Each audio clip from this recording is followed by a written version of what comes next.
stall one if he can get away and just get a nice early position there.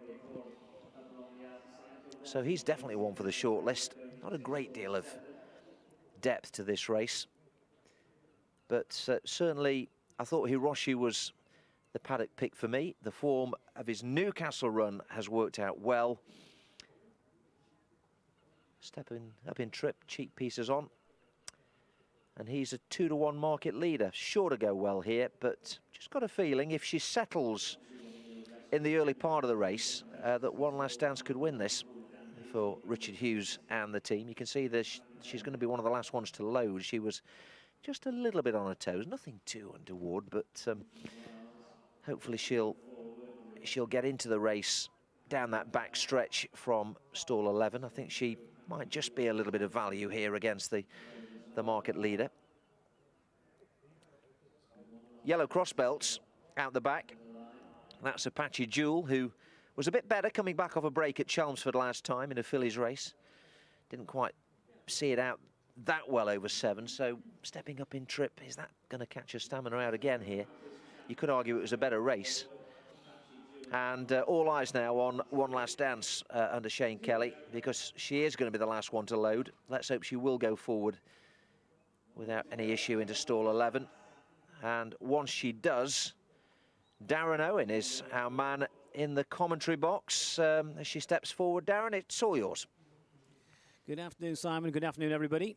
And One Last Dance goes in, going over the extended mile journey here, and they're off. One Last Dance and the Bay Warrior, the last two to break away from the starting stalls. Ocean Wild began well. Up along the inside is Apache Jewel. One Last Dance now shifting forward to the wide outside. Potato Park is just in behind the leaders with Papa's Champ. They swing around the first turn. One or two of these rather keen, and it's One Last Dance who moves on now from Ocean Wild, Potato Park, and on the wide outside is the red jacket of Papa's Champ, and just being reined back a little bit was Apache Jewel through the first quarter of a mile. Drops to midfield with Hiroshi for company, then So True, Cool Dandy, the Bay Warrior, and Paco Bell. Ladywood is the back marker. So 5 furlongs left to go. They stretch out down the back with about 15 lengths top to tail. One Last Dance leads by a length and a half. Papa's Champ second place, length and a half to Potato Park in third, with T's and C's and Hiroshi following.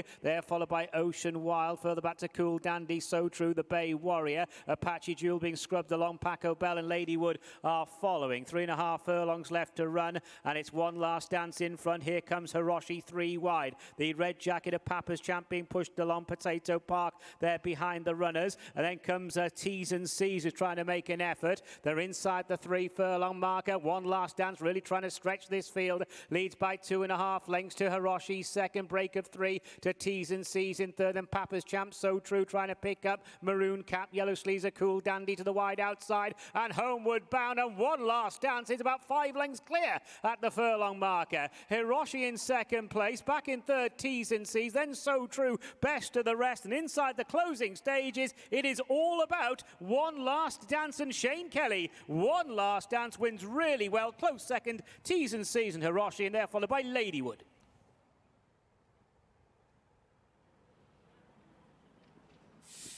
Well, that was pretty smart, wasn't it, from One Last Dance at 7-2 for Richard Hughes and Shane Kelly.